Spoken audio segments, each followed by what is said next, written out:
성부와 성자와 성령의 이름으로 아멘. 하느님 아버지, 당신께서 저희들 너무나 사랑하셔서 보내주신 당신의 아드님 예수님, 이사야 예언서에 나오는 그 주님의 종으로서 생애를 흔들림 없이 가셨고, 그 종의 길에 절정에 십자가의 고통과 죽음을 겪으셨습니다. 그러나 하느님 아버지의 구원하는 능력으로 그 종을 죽음에서 부활시키시고, 종이신 예수 그리스도를 믿고 하나 된 저희도 부활회로 초대해 주시고, 또 이미 세례를 통해서 부활의 삶을 살기 하게 해주심에 대해서 감사드립니다. 저희들이 스스로의 힘으로 다 알아들을 수 없는 그 종의 신비를 깨달을 수 있도록 저희들에게 성령을 보내주시고, 성령의 빛으로 종의 신비를 깨닫고 저희도 그 종이신 그리스도를 따라서 참된 진리와 구원의 길을 가도록 저희들을 축복하여 주소서. 부족한 기도 예수 그리스도를 통하여 비나이다. 아멘. 성부와 성자와 성령의 이름으로 아멘. 자, 여러분들, 오늘 주님의 종의 셋째 노래 함께 소리내서 읽는 것으로 시작하겠습니다. 주 하느님께서는 나에게 제자의 혀를 주시어 지친 이를 말로 격려할 줄 알게 하신다. 그분께서는 아침마다 일깨워 주신다. 내 귀를 일깨워 주시어 내가 제자들처럼 듣게 하신다. 주 하느님께서 내 귀를 열어주시니 나는 거역하지도 않고 뒤로 물러서지도 않았다. 나는 매질하는 자들에게 내 등을, 수염을 잡아 뜯는 자들에게 내 뺨을 내맡겼고, 모욕과 수모를 받지 않으려고 내 얼굴을 가리지도 않았다. 그러나 주 하느님께서 나를 도와주시니 나는 수치를 당하지 않는다. 그러기에 나는 내 얼굴을 차돌처럼 만든다. 나는 부끄러운 일을 당하지 않을 것임을 안다. 나를 의롭게 하시는 분께서 가까이 계시는데 누가 나에게 대적하려는가? 우리 함께 나서보자. 누가 나의 소송 상대인가? 내게 다가와 보아라. 보라, 주 하느님께서 나를 도와주시는데 나를 단죄하는 자 누구인가? 보라, 그들은 모두 옷처럼 해지고 좀이 그들을 먹어버리리라. 너희 가운데 누가 주님을 경외하고 그분 종의 말에 순종하느냐? 빛이 없이 어둠 속을 걷는 자는 주님의 이름을 신뢰하고 자기 하느님께 의지하여라. 그러나 스스로 불을 피우고 불화살에 불을 당기는 너희는 모두 자기가 피운 불 속으로, 자기가 댕긴 불화살 속으로 들어가거라. 이것이 너희가 내 손에서 받아야 할 바이니 너희는 고통 속에 들어 누워야 하리라. 네, 이사야 예언서 50장 4절에서 11절의 말씀입니다. 주님의 종이 누구인가? 아직도 이제 성서학자들은 누군지 정확하게 알지 못합니다. 그러나 우리는 알고 있습니다. 신약 성경 복음서에서 바로 예수님께서 이 주님의 종이심을, 그래서 이 주님의 종의 노래들을 통해서 우리가 그리스도의 신비를 더 잘 이해하려고 노력하는 것입니다. 자, 먼저 4절, 5절을 제가 좀 읽겠습니다. 주 하나님께서 나에게 제자의 혀를 주시어 지친 이를 말로 격려할 줄 알게 하신다. 그분께서 아침마다 일깨워 주신다. 내 귀를 일깨워 주시어 내가 제자들처럼 듣게 하신다. 주 하느님께서 내 귀를 열어주시니 나는 거역하지도 않고 뒤로 물러서지도 않았다. 그러니까 이 셋째 노래 처음 시작하면서 바로 이 주님의 종은 제자다. 누구의 제자예요? 하느님의 제자다. 처음에 이렇게 시작하지 않습니까? 주 하느님께서는 나에게 제자의 혀를 주시어 아침마다 하느님께서 나를 일깨워서 내가 제자들처럼 듣게 하신다. 얼마나 겸손합니까? 내가 배워야 된다. 다 배웠다고 생각하는 사람 배우려고 하지 않잖아요. 그러니까 주님의 종은 자신이 모르니까 하느님으로부터 배워야 되겠다라는 걸 인정하죠. 그러니까 저는 또 즉시 이걸 보면서 그 창세기 3장 5절에 나오는 하와가 유혹받는 장면을 떠오르게 되었습니다. 이 종과 그 아담과 하와와 정반대의 모습이다. 그들이 받는 유혹은 뭐냐면 너희가 그것을 먹는 날 너희 눈이 열려 하느님처럼 되어서 선과 악을 알게 된다. 하느님이 알려주시는 대로 네가 판단하고 살 게 아니라 하느님처럼 되어서 스스로 선과 악을 알아라. 그 유혹에 빠지는 겁니다. 그러나 주님의 종은 아니다. 나 모른다. 하느님은 나의 스승이시고 나는 하느님으로부터 배워야 되는 제자다 하는 것을 선언하고 있는 것입니다. 하느님을 떠난 아담과 하와는 하느님처럼 되어서 스스로 알려고 교만한 마음을 가졌습니다. 그러나 이 주님의 종은 제자의 마음으로 하느님으로부터 배우고 깨우쳐서 알려고 하는 겁니다. 내가 다 스스로 다 안다. 더 이상 배울 거 없다. 그것은 구원이 없는 비참한 상태로 가는 길이다. 제자의 길은 바로 구원으로 들어서는 길이다 하는 거예요. 저는 그래서 특별히 이제 요한복음에서 예수님께서 제자로서 아드님이시지만 제자로서 아버지께 귀를 기울이는 모습을 좀 함께 몇 구절에서 보겠습니다. 요한복음 8장 28절에 예수님께서 이렇게 말씀하셨습니다. 내가 스스로 아무것도 하지 않고 아버지께서 가르쳐 주시는 대로만 말한다는 것을 깨달을 것이다. 아버지께서 가르쳐 주시는 대로만 말한다. 바로 여기 지금 요 셋째 노래 이사야서 50장 4절에 나오는 내용 그대로가 바로 예수님한테서 보입니다. 요한복음 8장 38절에 예수님께서 이렇게 말씀하셨습니다. 나는 내 아버지에게서 본 것을 이야기한다. 이분은 아드님이시지 않습니까? 하느님 아드님. 아버지와 영원토록 함께 계시는 분. 영원토록 아버지를 보고 아버지한테서 들으면서 사는 거 아니겠어요? 자녀들이 아버지, 어머니 모습을 보잖아요. 계속 듣지 않습니까? 말투도 담고 모든 거 다 담잖아요. 그분이 우리에게 오신 것이죠. 요한복음 12장 49절 50절에 예수님께서 이렇게 말씀하셨습니다.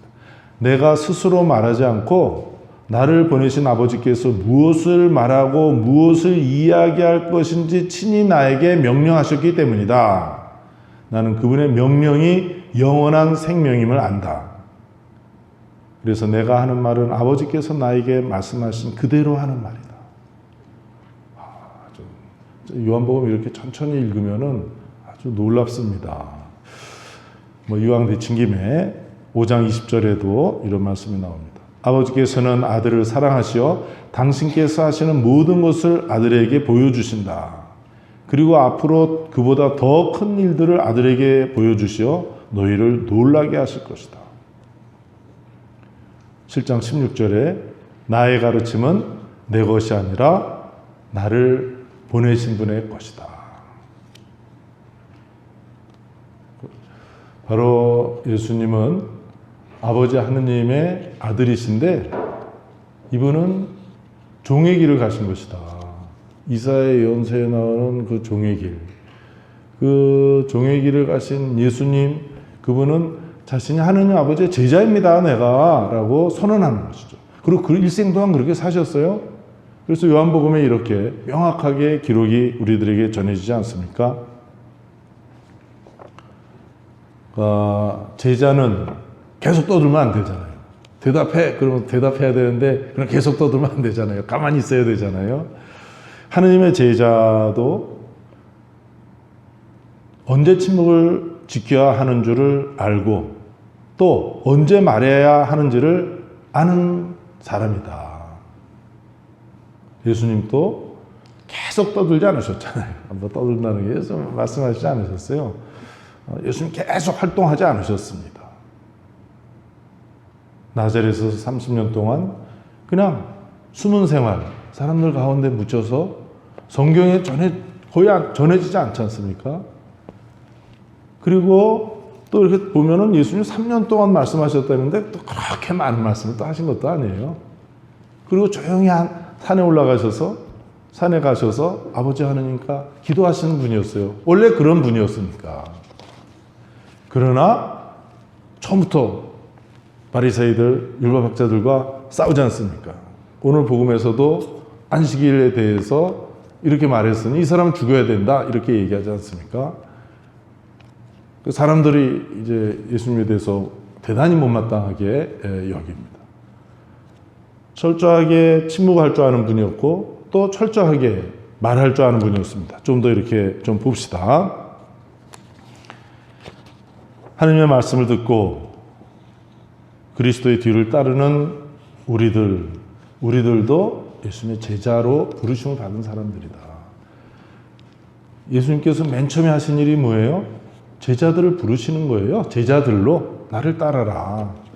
그러니까 성경에 그 말씀 나왔으니까 우리가 그 성경 말씀을 읽습니다. 기도하면서 이는 주님의 말씀으로 오늘 우리에게 하시는 말씀으로 듣지 않습니까? 그럼 우리는 뭐 하는 사람이에요? 세례받고 교회 나오는 사람, 예수님의 제자가 되는 사람들. 그렇기 때문에 우리는 침묵도 지킬 줄 알아야 되지만 바로 하느님으로부터 들은 말씀을 사람들에게 말해야 된다. 복음을 말할 의무도 있고 고난을 갖고 있는 사람들. 우리가 무엇을 말해야 합니까? 먼저 귀를 기울이고 하느님의 말씀을 들을 수 있어야 되겠습니다. 종은 이처럼 하느님의 제자인데 또 한 가지 여기서 동시에 또 4절 5절에서 볼 수 있는 것은 용감한 종입니다.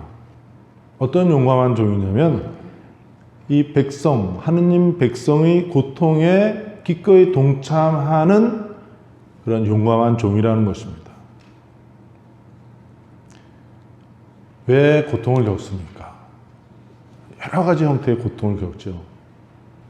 죄 때문이잖아요. 죄.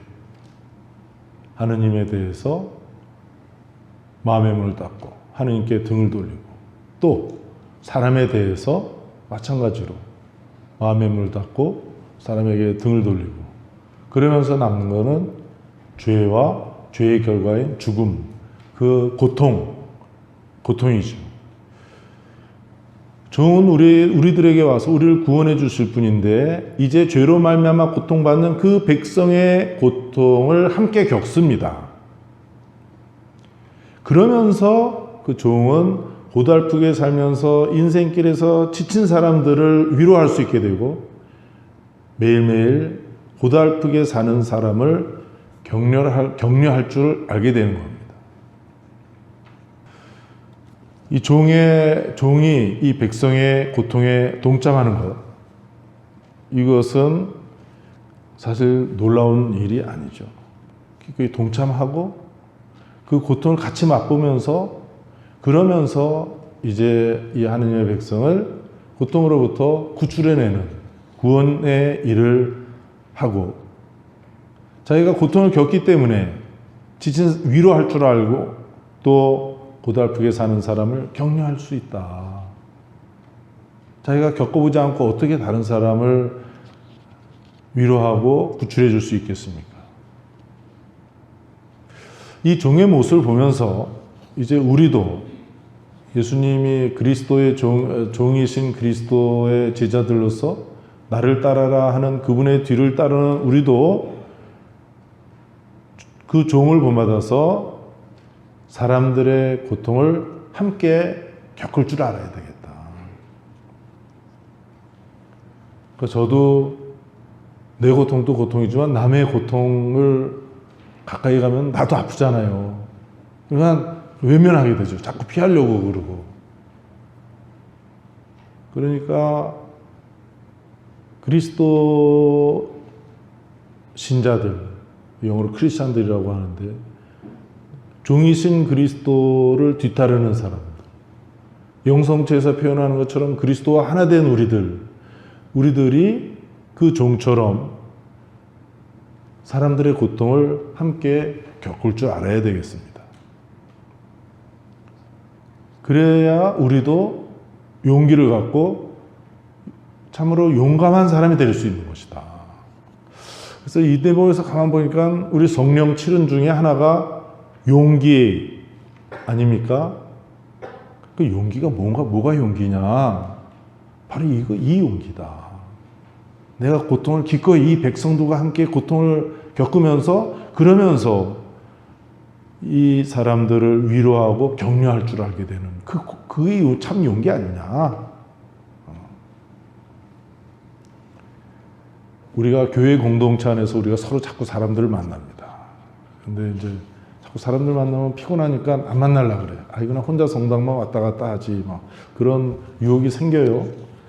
그러나 우리가 저 사람이 기꺼이 이 백성의 고통에 함께 들어와서 고통을 겪고 그러면서 사람들을 정말 위로할 줄 아는구나, 격려할 줄 아는 사람이구나 하는 것을 우리가 서로 알아볼 수 있어야 되지 않냐. 겉으로 화려하게 나타나지 않는다 그래도 동네에서 자기가 특별히 힘 있는 사람이 아니지만 눈짓이라도 손짓이라도 말이라도 한번 건네고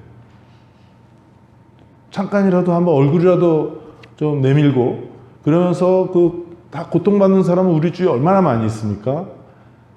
함께 고통을 나누고 그래서 위로할 줄 아는 그러한 사람이라는 것을 서로 알아봐야 된다, 우리가. 다른 생각으로 서로 알아보려고 하는 것이 아니라. 그런 만남들이 이루어지는 자리여야 되지 않을까. 그렇지 않으면 여기가 그냥 친목회처럼 돼요, 친목회. 그냥 천주교 신자들끼리 만나니까 또 비슷해요. 좀 이게 취향이 비슷하니까 조용히 뭐 이렇게 그런데 보면은 이러한 주님의 종의 모습과는 좀 멀리 떨어져 있는 그러한 모습을 우리가 가질 수도 있다. 그렇다면은 종이신 그리스도와 멀리 떨어져 있고 그러면 참 교회의 모습이 흐려지지 않겠는가? 저도 마찬가지입니다. 사제로서 사람들을 어떻게 바라볼 것인가? 신자들 어떻게 볼 것이냐? 어떤 기준으로 볼 것이냐? 저 자신에 대해서도 심각하게 던지는 문제이지만 우리가 서로 사람을 알아볼 때 이 사람이 정말로 함께 고통을 겪고 고통 겪는 사람들 이해하고 격려하고 위로할 줄 아는 사람이로구나 하는 것을 서로 알아준다는 것 서로. 그래서 그 힘이 더 강해지는 그런 공동체로서의 교회가 되지 않겠는가. 이 4절, 5절 보면서 또한 그래서 우리가 조심해야 될 것이 활동주의자가 돼서는 안 된다. 주님의 종은 제자입니다. 그래서 주님의 말씀을 경청할 줄 압니다. 그리고 힘들게 살아가는 사람들을 진정으로 위로하고 격려할 줄 알게 됩니다. 그렇게 주님의 말씀을 듣지 않고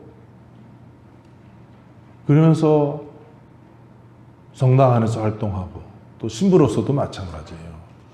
제가 신부되고 나서 저의 영적 지도를 해주던 신부님이 계셨는데 제가 신부되고 나서 막 노동자들 가운데도 투신하고 교도소 책임도 지고 그 다음에 사형수도 막 4년 동안 매일 토요일 날마다 가서 2시간 반, 3시간, 3시간 반 그 사람들하고 같이 만나고 또 사형 집행장에도 가고 뭐 정의를 위해서도 활동하고 뭐 여러 가지 가난한 동네 가서도 같이 살고 정신없이 그렇게 살고 있는데 그래서 저에게도 그 활동주의에 빠지지 말고 좀 주님의 말씀을 들어라. 제자로서 쉽지 않았어요. 그 갈등, 서로 갈등이 있었죠.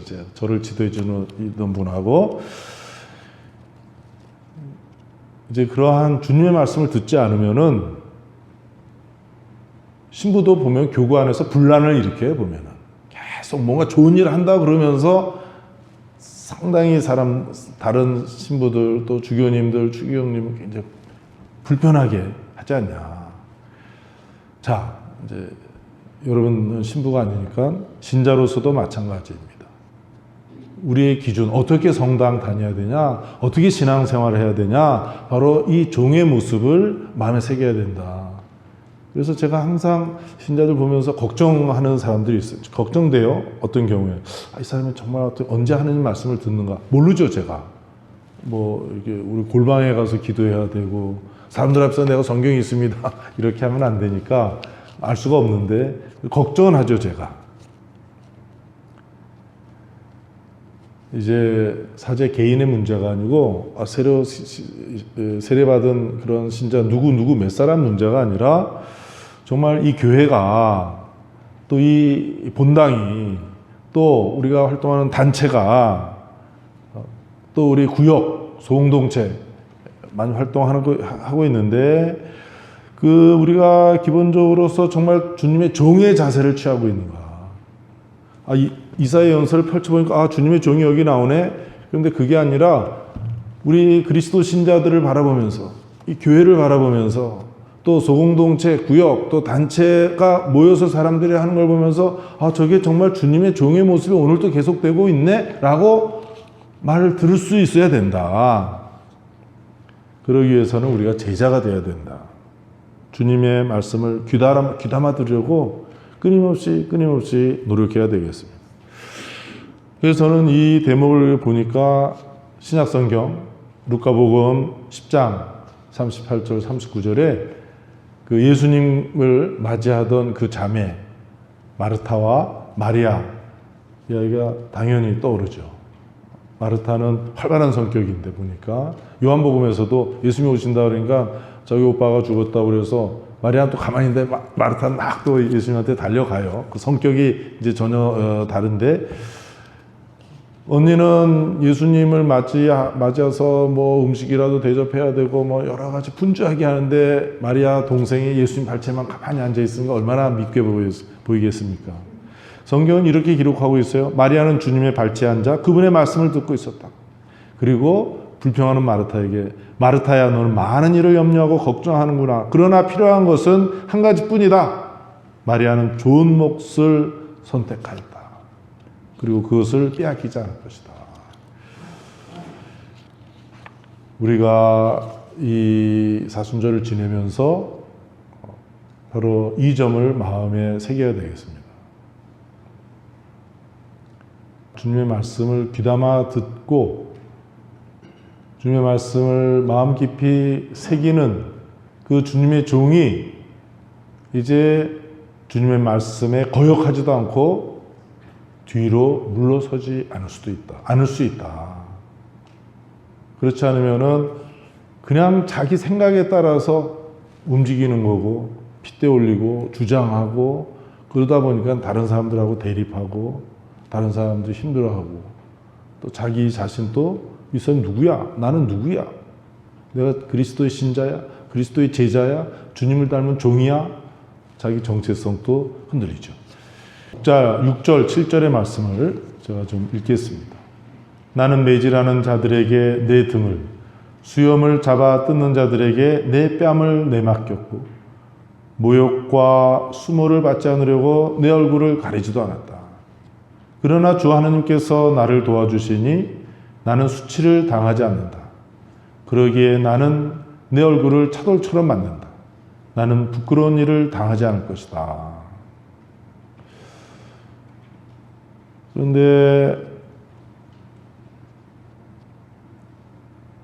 주님의 말씀을 우리가 잘 명심하고 이 성경 말씀처럼 정말 지친 사람들을 격려하고 위로하고 가난한 사람들에게 구원의 복음을 전하고 구원을 선포하는 일을 하는데 결과는 어떻게 됩니까?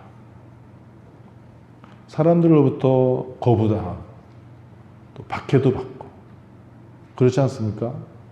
우리 사회 뿐만 아니라 우리 교회에서도 많은 경우 지금 그렇게 흘러가요. 우리가 또 여기서 목숨을 잃지는 않지만 우리 주님은 목숨까지 잃었습니다. 그래서 저는 이 대목에서 이사야 예언서뿐만 아니라 구약 성경의 예레미야 예언자의 탄식이 내 귀에도 들려오는 것 같습니다. 예레미야 예언서 11장 19절에 이거 개신교 번역인데요. 개신교 번역 하도 많으니까 근데 이거 좀 명확한 표현이라고 생각해서 저는 여기서 이걸 소개해 드리겠는데 그들은 나를 해칠 계획을 세웠다. 18장 22절에 그들은 내 생명을 잡으려고 구덩이를 파놓았다. 20장 8절 9절에 주님의 말씀이 나에게 종일토록 모욕거리가 되고 웃음거리가 되었다. 나는 반항하지도 않았고 뒤로 꽁무니 빼지도 않았다.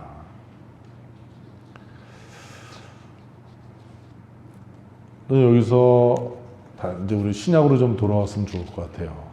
루카복음 4장에 보면은 예수님이 이제 복음 선포 활동을 이제 막 본격적으로 시작합니다. 1장, 2장 이제 이쪽에 보면은 예수님 탄생하는 과정을 특히 루카복음사가 아주 자세하게 길게 이렇게 보도를 하고 있고 그 다음에 예수님 족보도 나오고 그 다음에 예수님 이렇게 그 유혹 받는 장면도 이렇게 나오고 세례받는 장면도 나오고 그러고 나서 이제 예수님이 공생활 그러니까 복음 선포 활동을 시작하는데 뭐냐 이분의 활동하는 게 뭐냐 이제 루카복음사가는 여기서 예수님이 나자렛 회당에서 이사야 예언서를 펴서 읽으셨다. 성령이 나에게 기름을 부으시어 가난한 사람들에게 복음을 전하게 하시고 묶인 이를 풀어주고 눈먼 이를 보게 하고 감옥에 갇힌 이에게 해방을 알리고 희년을 선포하게 하셨다. 그러니까 자신의 사명이 무엇인지 예수님의 사명이 무엇인지 예수님 분명히 여기서 알고 계시고 사람들 앞에 드러내시는 겁니다. 그러면서 사람들의 눈이 예수님께 쏠렸을 때 예수님은 구약 성경에서 보면 엘리야가 이방인 사렙다 과부에게만 파견되었지 않았느냐? 엘리사 시대 이방인인 시리아 장군 라만만 나병에서 치유되었다. 뭘 얘기하는 거예요? 구원이 모든 사람에게 이루어지기 시작했다는 것을 알리는 것이죠. 하느님은 세상을 창조하셨어요. 모든 사람을 창조하셨습니다. 그러면은 그 하느님이 모든 사람을 사랑할 거예요? 사랑하지 않을 거예요? 하느님 모든 사람이 하느님으로부터 멀리 떨어져 가지고 비참하게 살고 있으면 구원하려고 그럽니까? 구원하려고 하지 않겠습니까? 구원하려고 하죠. 근데 이 이스라엘의 그 유대교 지도자들 그 사람들은 자기네들만 구원받는다고 생각하고 있었죠. 자기들만. 그렇게 하면서 다른 사람들과의 관계가 단절되고. 오늘 우리들은 어떤가? 우리들의 마음이 어디까지 열려 있는가? 하느님의 마음처럼 우리도 모든 사람에게 과연 열려 있는가 아닌가 끊임없이 우리 자신을 좀 돌아봐야 되겠습니다. 우리는 아주 잔인한 동족 사이의 전쟁도 겪고 아직도 그 후유증 속에 살고 있는 사람들인데 그래서 그 전쟁의 원인이 뭐냐? 일본 주교님들이 최근에 말씀하셨어요. 이거 일본의 한국 강점, 식민지 지배 때문이다. 일본 주교님들이 우리 일본 사람들 반성해야 된다. 이렇게 얘기하셨는데 자, 예수님께서는 이렇게 이방인들이 구원받았다는 얘기를 하고 계시는 것이죠. 예수님 자신의 사명이 모든 사람의 구원을 향한다고 이렇게 선언하실 때 이 이야기를 들은 사람들이 아 좋습니다, 훌륭하십니다 이렇게 하지 않았어요? 성경을 보면은 사람들이 화가 잔뜩 나가지고 예수님을 그 고을 밖으로 내쫓았습니다. 우리하고 함께 살 수 없다. 그리고 산 위 벼랑까지 끌고 가서 떨어뜨리려고 했어요. 떨어뜨리면 어떻게 죽는 거죠 뭐. 예수님께서는 복음 선포 활동, 곧 공생활을 하시면서 처음부터 이렇게 사람들로부터 미움을 받고 살해 위협을 당하고 끝내 십자가에서 목숨을 잃기까지 하였다. 왜 예수님이 십자가에 돌아가셨나? 저도 항상 그게 예수님이 왜 십자가에 저렇게 돌아가셨나? 무슨 이유냐? 바로 모든 사람의 구원을 위해서 자기가 투신하니까 처음부터 이러한 일을 당하기 시작하신 것이죠.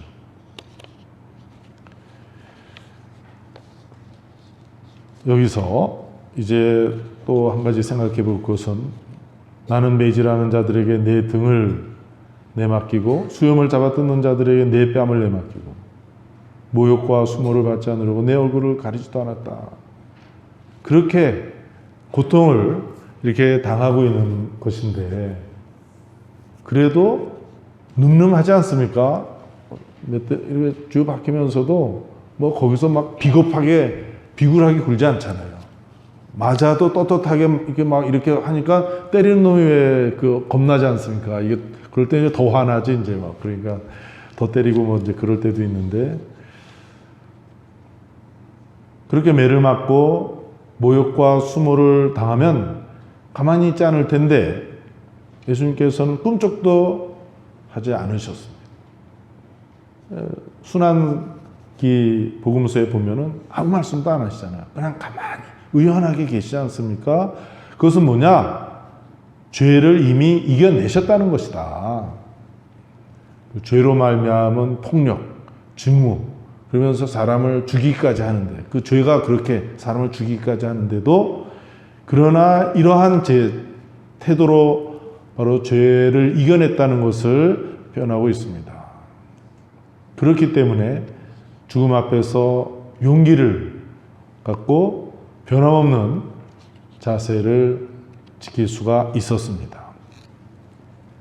그런 이렇게 보는데 아니, 나는 내 얼굴을 차돌처럼 만든다. 이게 도대체 무슨 말씀인가? 그래서 제가 이제 좀 책도 찾아보고 이걸 어떻게 알아들어야 되는가? 그러니까 그러다 보니까 다시 또 예레미야 예언서 3장 7절에서 9절의 말씀을 제가 보게 되었습니다. 읽어드리겠는데요. 이스라엘 집안은 너의 말을 들으려고 하지 않을 것이다. 이스라엘 집안은 모두 이마가 단단하고 마음이 굳은 자들이어서 내 말을 들으려 하지 않을 것이다. 보아라, 내가 너의 얼굴도 그들의 얼굴처럼 단단하게 만들고 내 이마도 그들의 이마처럼 단단하게 만들었다. 너의 이마를 바위보다 단단하게 하여 금강석처럼 다이아몬드처럼 만들었다. 그러니 그들을 두려워하지 말고 그들의 얼굴을 보고 떨지도 말아라. 그러니까 그들의 얼굴처럼 단단하게 만들었다고. 그러니까 그들 단단한데 너도 단단하게 만들었다. 이게 도대체 무슨 말인가?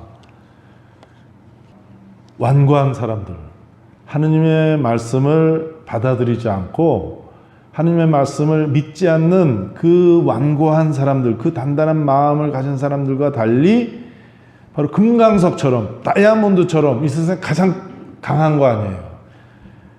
다이아몬드처럼 단단하고 차돌처럼 견고한 믿음을 간직하는 바로 주님의 종이다 하는 얘기입니다. 하느님의 말씀을 듣지 않는 그 완고한 마음도 닫힌 단단한 마음이지만 왜 우리가 선교하려고 하면은 마음이 딱 닫혀 있는 사람 아무리 해도 안 되는 사람들 있잖아요. 그러나 그 못지않게 그보다도 더 단단한 믿음을 우리는 하느님으로부터 선물로 받아서 그것을 간직하고 있는 사람들이다. 주님의 종은 매질을 당하고 수염을 뜯기고 뺨을 맞고 모욕과 수치를 당합니다. 그러나 주님의 부르심을 받은 그 종은 뒤로 물러서지 않습니다. 왜냐하면 하느님처럼 그 원수들을 대적할 수 있는 차돌처럼, 아니 다이아몬드처럼, 금강석처럼 더 강한 마음, 그리고 그 강한 얼굴을 마련해 주시려는 강한 믿음이 있기 때문입니다. 예수님께서 특히 이 순환 중에 아버지 하느님께 대한 변함없는 믿음을 간직한 채 이 종의 모습을 단단한 얼굴을 차돌처럼 단단한 마음과 믿음을 간직하시면서 참아내셨습니다. 그러면서 새로운 인간의 길, 옛 인간 아담과 하와와 정반대의 길을 가셨습니다. 십자가 순환을 통해서 그 십자가의 죽음을 겪었지만 그러나 변함없이 그 길을, 종의 길을 끝까지 가기 때문에 부활에 이르게 된 것입니다. 우리가 지금 이 사순절에 바로 우리도 우리의 스승이신 그리스도처럼 종의 길을 가겠다. 그럼으로써 우리도 하느님의 그 부활의 생명을 얻어 누리려는 믿음과 희망을 가지고 살아가는 것이다. 그러나 사순절뿐만이 아니라 우리 인생길, 얼마나 고난의 길입니까? 나는 조금 덜 고통스럽더라도 얼마나 많은 사람들이 고통스럽게 살고 있는가. 함께 가면서 우리 모두 이 고난을 이겨내고 하느님 안에서 참 생명, 참 기쁨, 참 행복을 누리게 된다는 그 확신으로 이 길을 계속 우리는 가기로 다짐합니다. 그래서 우리는 주님의 종을 닮아서 무엇보다도 하느님의 말씀을 성실하게 들어야 된다. 개인적으로 아니면 사람들 함께 모여서 하느님의 말씀을 성실히 듣고 거기서 끝나는 것이 아니라 고달픈 사람, 인생의 길에 고달픈 사람들 다 사실 힘들지 않습니까? 그 고달픈 사람들을 위로하고 격려하는 그 주님의 종을 담는다. 그리고 사람들의 고통, 죄 때문에 겪는 사람들의 고통을 함께 나눈다. 그러나 그 고통만 겪는 것이 아니라 예수 그리스도와 결합되어서 그리스도와 하나가 되었기 때문에 영성체에서 표현하는 것이죠. 그래서 우리는 그 고통을 견뎌내는 사람들입니다. 하느님께서 맡기신 그 구원 사명을 완수하기 위해서 자신을 내어주면서 기꺼이 내가 이 고통을 겪는다는 것을 받아들이는 겁니다. 이것은 구약 성경에서부터 또 신약의 예수 그리스도를 절정으로 해서 바오로 사도를 비롯해서 교회의 많은 성인들을 거쳐서 오늘까지도 계속되고 있는 일입니다.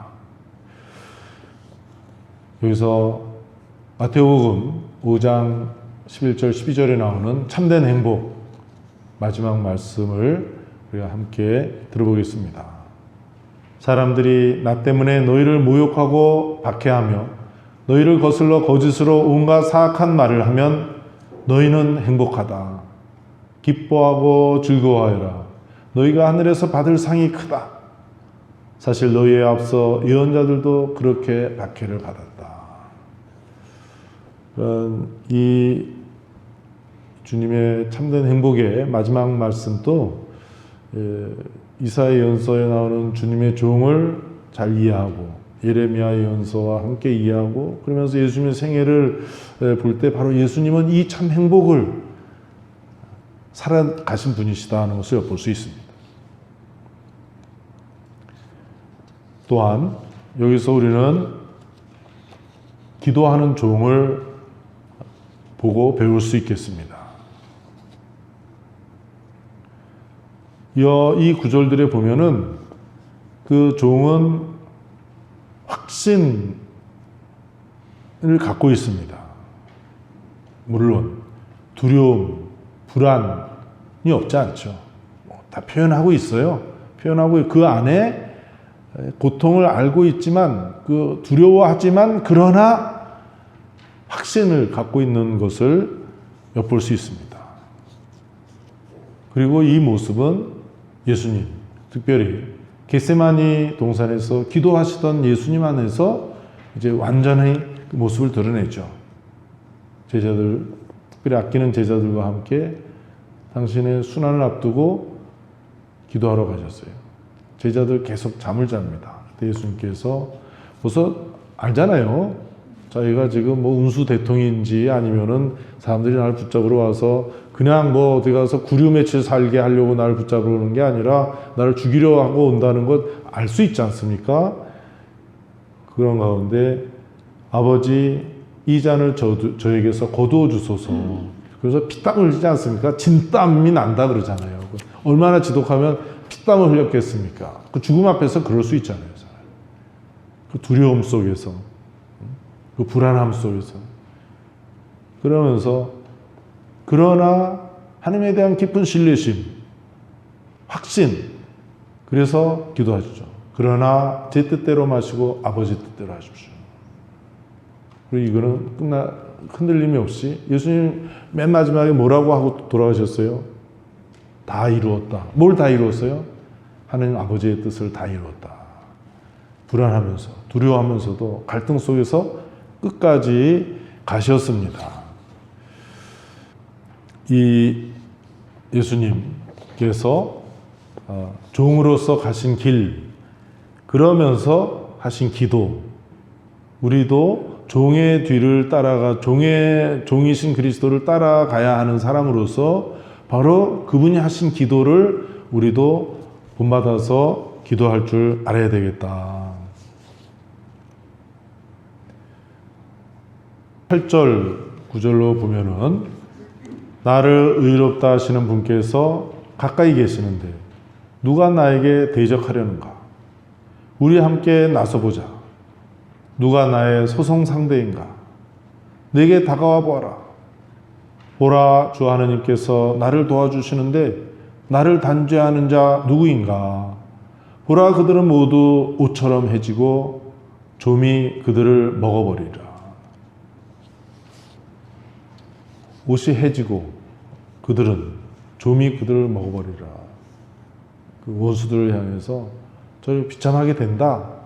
자기 승리를 확신하면서 이렇게 말하고 있습니다. 이사야 예언서 종의 노래 이 뒷부분에 가면은 바로 자기 승리를 예감하고 있는 거예요. 하나님께서 마침내 이처럼 인간을 파괴시키는 죄를 쳐부수고 없애버리시리라. 죄가 인간을 하느님과 함께 살던 그곳에서 쫓겨나게 하지 않았습니까? 사람들이 무슨 금요일날 금요 안 지켰습니다. 이건 죄가 아니에요. 그냥 신앙생활 잘 하도록 이게 권고하는 것이지. 내가 볼 때 죄가 별로 없는데 가끔가다가 이제 죄 아닌데 죄가 이제 섞여서 오죠. 그래서 내가 10번 나도 고해성사 보면은 여러분보다 더 빈도가 많겠지만 신자들 보면은 이제 죄 아닌데 고백성사 보다 보면 거기다 이제 그러다 진짜 죄가 나오죠. 진짜 죄가. 어떤 때는 자기가 그 죄인지도 모르고 죄라고 그러고 죄를 짓고 어떤 거는 죄도 아닌데 죄라고 하는데 그러나 사실 죄는 심각한 겁니다. 내가 뭐 이거 고해성사 볼 필요가 있는가 하는 의문이 있지만 아니야. 내 사목적으로 보니까 볼 필요가 있는 것 같아요. 자꾸 하느님 앞에 와서 내가 죄의 용서를 빌 줄 아는 사람이어야 된다. 근본적으로. 하여튼 그 죄는 인간을 파괴시킨다. 자식이 부모한테 제대로 불효하게 나오면 그러면 그거 인간도 아니잖아요. 동네 사람이 손가락질해서 그거 아무것도 못하잖아요. 그런 것처럼 인간이 하느님에게 제대로 하지 않으면은 하느님에게 온당하게 태도를 취하지 않으면 행동하지 않으면은 그 무슨 놈 아니에요. 그게 죄죠 뭐. 그리고 또 사람을 파괴시키는 것. 상대방만 파괴되나? 나도 파괴되는 거 아니에요. 다 죽음으로 가는 거예요.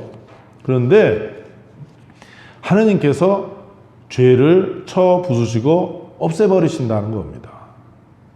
그들은 모두 옷처럼 해지고 좀이 그들을 먹어버리라. 죽음에서 부활하신 예수 그리스도께서 바로 우리에게 이것을 증명하시지 않냐. 그래서 저는 여기서 긴 얘기보다도 바로 사도의 말씀, 로마서 8장 31절에서 39절의 말씀을 읽어보지 않을 수 없었습니다. 제가 읽어드리겠습니다. 하느님께서 우리 편이신데 누가 우리를 대적하겠습니까? 당신의 친아드님마저 아끼지 않으시고 우리 모두를 위하여 내어주신 분께서 어찌 그 아드님과 함께 모든 것을 우리에게 베풀어 주지 않으시겠습니까? 하느님께 선택된 이들을 누가 고발할 수 있겠습니까? 그들을 의롭게 해주시는 분은 하느님이십니다. 누가 그들을 곧 우리를 단죄할 수 있겠습니까? 돌아가셨다가 참으로 되살아나신 분, 또 하느님의 오른편에 앉아 계신 분, 그리고 우리를 위하여 간구해 주시는 분이 바로 그리스도 예수님이십니다. 무엇이 우리를 그리스도의 사랑에서 갈라놓을 수 있겠습니까? 환난입니까? 역경입니까? 박해입니까? 굶주림입니까? 헐벗음입니까? 위험입니까? 칼입니까? 이는 성경에 기록된 그대로입니다. 저희는 온종일 당신 때문에 살해되며 도살될 양처럼 여기집니다. 그러나 우리는 우리를 사랑해 주신 분의 도움에 힘입어 이 모든 것을 이겨내고도 남습니다. 나는 확신합니다. 죽음도 삶도 천사도 권세도 현재의 것도 미래의 것도 권능도 저 높은 것도 저 깊은 것도 그 밖에 어떤 피조물도 우리 주 그리스도 예수님에게서 드러난 하느님의 사랑에서 우리를 떼어놓을 수 없습니다. 이사야 예언서 주님의 종의 노래를 들으면서 바로 그리스도 안에서 드러나는 하느님의 사랑, 바로 십자가의 죽음을 이겨낸 그 부활, 죄에 대해서 승리를 거두고만 하느님, 그 하느님 사랑 안에 우리가 살고 있기에 오늘 우리들이 또한 새롭게 십자가의 그리스도를 또 기꺼이 따를 수도 있겠다. 그래서 10절의 말씀 이제 읽어드리겠습니다. 너희 가운데 누가 주님을 경외하고 그분 종의 말에 순종하느냐? 빛이 없이 어둠 속을 걷는 자는 주님의 이름을 신뢰하고 자기 하느님께 의지하여라. 어둠의 자식들, 어둠 속에 사는 사람들, 저는 다 몰라요. 정말 세상 어둠 속에 갇혀서 비참하게 절망적으로 살아가는 사람들이 얼마나 많은가. 제가 교도소 사목도 하고 사형수 사목도 했던 경험을 가지고 보면 제가 다 알 수가 없죠. 거기 있는 사람들, 또 이 사회 이 어둠 속에 운명적으로 살아가는 사람들. 그런데 여기 이사야 예언서에서는 그 빛이 없는 인생 어둠 속에 살아가는 사람들, 어둠 속을 걸어가는 사람들이 주님으로부터 초대받았다 하는 것을 선언하고 있습니다. 주님을 신뢰하고, 그래서 하느님께 의지하며 하느님과 함께 살면서 그 어둠 속에 사는 사람들이 참된 행복, 변하지 않는 생명, 참 생명, 영원한 생명을 누리도록 초대받았다는 것을 여기서 선언하고 있습니다.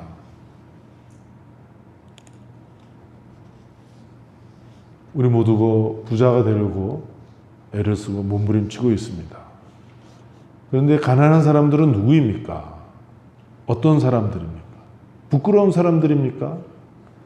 그저 불쌍한 사람들일 뿐입니까? 이 사회 패배자입니까? 하느님에게는 이 고통받고 가난한 사람들이 어떤 사람들인가? 복음의 시선으로 그 가난한 사람들을 바라볼 줄 알아야 된다. 이 성당 문 밖에 나가면은 소비주의 사회예요? 상업주의 사회?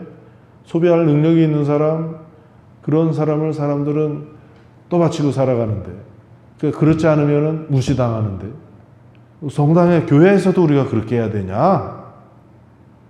교회마저도 그렇게 해야 되는가? 그럼 이거 교회도 아니지 않냐, 이거? 그러나 그 유혹 속에 있어요. 저도 이 사회 안에서 살아가는 사람이고, 텔레비전이라든지, 스마트폰이라든지, 뭐 여러 가지 쪽에서 바로 그 세속의 문화가 끊임없이 우리를 사로잡고 있는 가운데, 우리가 어떻게 해서 거기서 벗어나서 이 복음 말씀대로, 주님 말씀대로, 주님의 생각대로 우리가 사람들을 바라보고 나를 바라볼 것이냐. 쉬운 일은 아닙니다. 내가 가서 뭐 수리하고 뭐 짓고 그러면 사람들이 다, 야, 그 참 훌륭한 일 했다고. 근데 내가 되게 복음적인 공동체로 만들기 위해서 막 애를 쓴 거는 사람들 눈에 전혀 보이지 않는가 봐요. 인정받지도 못해요. 뭐 사람들 인정받기 위해서 내가 사는 건 아닌데, 그러니까 세속적인 눈으로만 보는 거 아니냐. 이제 사람들은 압니다. 그런 식으로 종교가 가가지고 사람들부터 외면당하지 않냐. 그러니까 다른 종교도 원래 그 종교 정신에 따라서 발전할 수 있어야 된다. 정말 그것을 위해서는 다른 종교도 기도해야 된다고, 다른 종교를 위해서 기도해야 된다. 저도 조금이지만은 기도합니다. 그리고 우리도 정말 복음 정신대로 가자.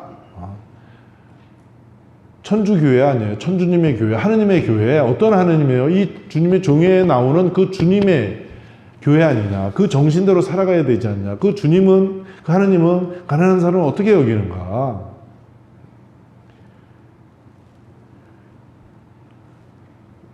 바로 가난한 사람들을 하느님께서 빛으로 초대해 주셨다는 거.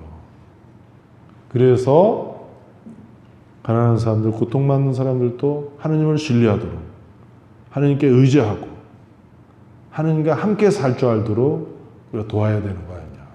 그것을 위해서 교회가 있는 것이다. 우리 스스로 그렇게 자꾸 훈련되어야 된다.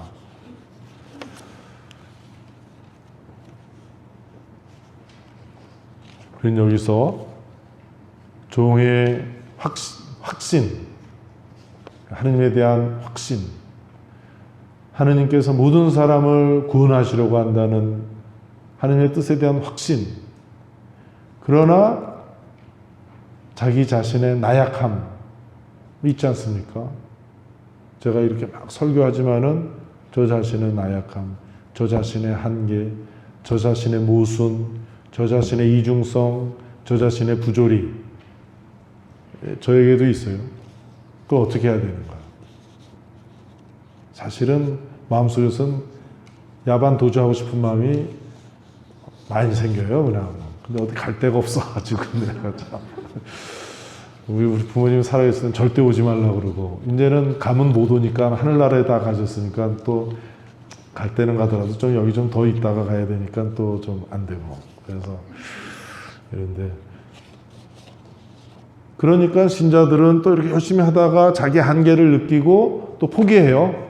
아니 뭐 성당을 좀 열심히 좀 해보려고 했는데 이거 뭐 내가 이 모양 이 꼴뿐이 안 되냐? 이게 뭐 이거 열심히 할 필요도 없네. 이거 또 성당 다녀보니까 저놈이나 나나 다 비슷한가 보다.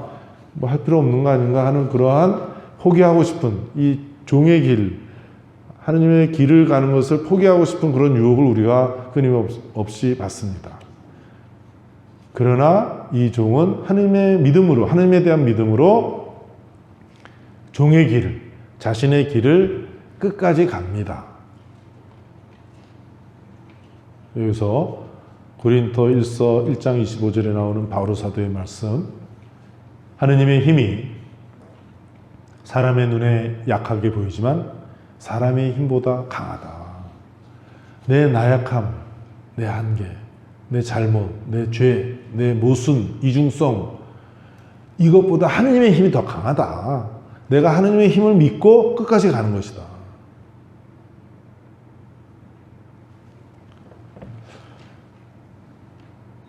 이 면에도 좀 더 우리가 좀 보면요.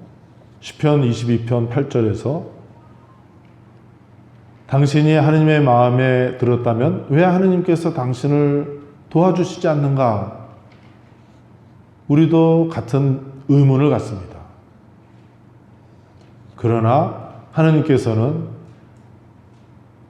바오로 사도의 필립비서 2장 8절의 말씀처럼 당신 자신을 낮추셔서 죽기까지 순종하신 그 종의 바로 그 순종에 도움의 손길을 뻗치시는 분이시다. 종의 길, 그래서 십자가의 길, 완전한 종의 길은 십자가의 죽음이고 바로 거기에서 부활이 이루어졌다. 바로 하느님의 손길은 거기에서 영원한 승리, 완전한 승리를 종에게 보여주고 오늘 우리들에게도 그 승리를 선사하고 있지 않는가. 시편 22편 10절에서 12절. 그러나 당신은 저를 어머니 뱃속에서 이끌어내신 분, 어머니 젖가슴에 저를 평화로이 안겨주신 분, 저는 모태에서부터 당신께 맡겨졌고 제 어머니 뱃속에서부터 당신은 저의 하느님이십니다. 제게서 멀리 계시지 마소서. 환난이 다가오는데 도와줄이 없습니다. 그렇습니다. 신앙에 의한 확신과 또 극도의 고독함, 그것은 공존합니다. 예수님 돌아가실 때 어떻게 기도하셨습니까? 엘리 엘리 레마 사박다니, 나의 하느님 나의 하느님 어찌하여 나를 버리셨나이까. 이거 그냥 지나갈 문제가 아니에요. 우리 하느님을 믿어라 하느님을 믿어라 하는데 하느님의 아들이 하느님 아버지를 향해서 왜 나를 버리십니까? 라고 절규하시면서 돌아가시는 거예요. 그런데 마태복음 27장 46절에서 이렇게 전하고 있는데 루카복음 23장 46절에서 예수님 돌아가시면서 마지막으로 하시는 말씀이 아버지 제 영을 당신 손에 맡깁니다. 또 깊은 신뢰, 하나님 아버지에 대한 깊은 신뢰를 하고 돌아가시는 거예요.